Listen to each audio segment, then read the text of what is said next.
You are an expert in all of this in this arena, and you've always talked to us about how vulnerable we are on so many levels.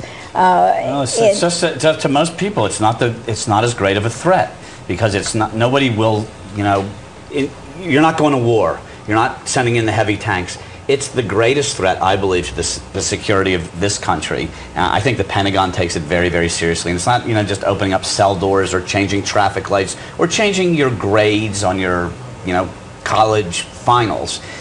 What hackers are able to do, it doesn't matter what country they're in, they're right down the block. The way that they could disrupt this economy could be dramatic, and I think that it's the greatest threat to this country over everything that we're dealing with right now. So you think essentially that, I mean, it's greater than a physical war, a physical. It could cause a physical war. Yeah. Oh, sure it can. I mean, it could cause a physical, but I'm saying in terms of bringing down a government. You want to go to your bank account tomorrow and find out that there's no money in it. All of us have no money. You could have a total banking meltdown, and that would just be your stock portfolio can get wiped out. Your 401k can disappear. There's no money for the kids to go to college. The groceries aren't getting delivered because distribution gets interrupted. Everything that we do now. How far away are we from something like that? As far as could it happen today? Yeah, today? it's already a threat. Could a government be brought to its knees today by something like that? I mean, are hackers that sophisticated to get to that point? To me, if that's the case, then right now I think we would be seeing some of that to the extent that, you know, about leveraging power from other countries who want to take, you know, put a dent in the United States and be able to. We defend that fort every single day. And I believe that the best way that the United States government does that is by getting the people who actually hack into the system. They end up working for the government to prevent future hackers from doing it. But future hackers are, you know, 12 years old right now. It's these kids who, I mean, you want to know about the internet? You got to know everything about gaming now. That's the new thing. I'm way too old for gaming. That's where the cutting edge technology is from, and that's where the cutting edge hackers are going to come from that technology.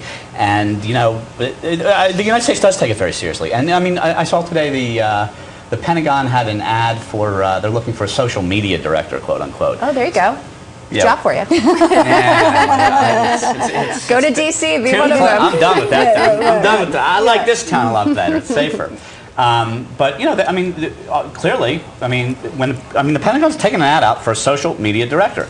They care about what's being said on the internet and everything else about the internet. It's not like we don't take this seriously. It does go on behind the curtain. I heard a speech by General Pete Pace a while back. It was a dinner with the Heritage Foundation. It was chilling what he was saying about what these hackers could do to disrupt our country, and it certainly is national security. You know, maybe the folks that lost their job with the space shuttle, perhaps they could, you know, learn these skills and put them to work doing this. But this would be money well spent, government money well spent, trying to train folks to protect us in this way. I mean, it goes so much deeper to individuals. We've talked about it many times on the air, but your identity, watch it on the internet. Your kids, watch them on the internet. You really ought to be very aware of what's going on. The internet it's not just a virtual world. There's real activity going on there. It almost feels like the Matrix. You know? I mean, it does. It feels like the Matrix. It's like this out of a machine, or you know, or absolutely. it's just crazy, surreal.